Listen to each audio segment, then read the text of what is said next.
Alright, today I'm going to show you how to make a modded controller with a TP3 controller. Alright, what you're going to need is a soldering iron or a soldering gun. I use soldering iron just because it's, it just works better because the pointed end. Then you're going to need some solder. Doesn't matter what kind. You're going to need a button. You're going to need two copper wires with the ends exposed so you can solder them onto the notches in the controller that make it shoot rapid fire. Okay? And then what I use to get the screws out, because they're Torqs 8, you can use a small mini flathead to bust off the screws on the inside, like the little notches on the inside of the screw. Then you can use a normal Torx screwdriver. That'll work just fine. Once you get all the screws out, take your controller apart. Here's the front with the buttons still in there. Here is the chipboard, and here is the back. The back, you're going to want to drill a hole in it for your button. Drill it at an angle so it fits in there nice and doesn't screw up your gameplay. And then, once you have all that done, you're going to need to solder your you're going to need to solder your wires onto the points. You have 3 points up here.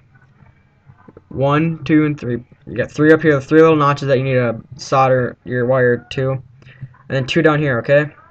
The 3 up here you need to solder.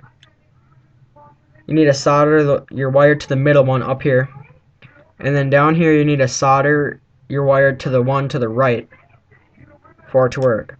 Okay. And once you have all that done, make sure the solder or the wire isn't touching any other notches, otherwise you'll screw up your controller and you have to open it back up and redo this whole thing.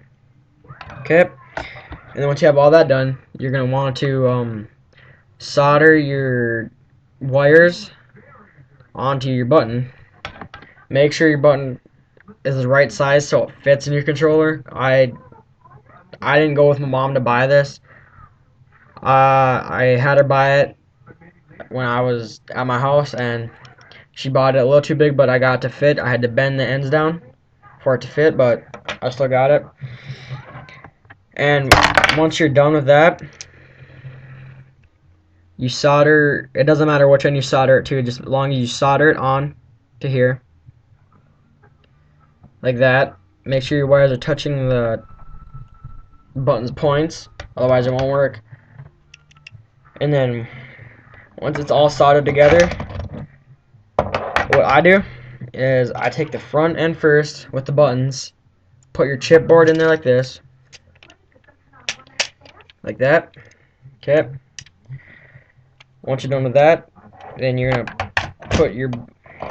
Once it's done with that, make sure everything fits nice. Let's see here. Gotta take this off real quick.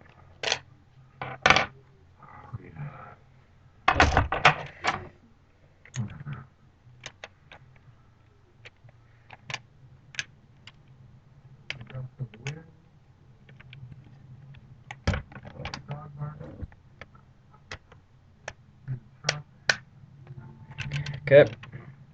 Sorry about that. I had to put this back part on right here. Okay. Put it together like this. And if you did it right, everything should fit nicely. Okay.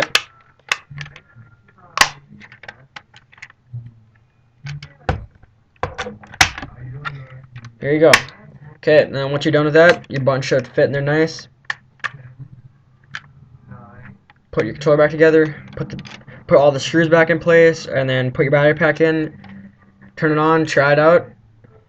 Like I said in the beginning, this works really good with the M9 from Modern Warfare 1, the M21 from Modern Warfare 1, the M21 EBR, the sniper from Modern Warfare 2, and from Modern Warfare 3, you can use the MK14 or the P99. Those 2 guns work the best on Modern Warfare 3. Okay, and then once you're done with that, you should be good to go. Send me any messages or Yeah, just send me messages if you need help with anything. Alright, thanks for watching.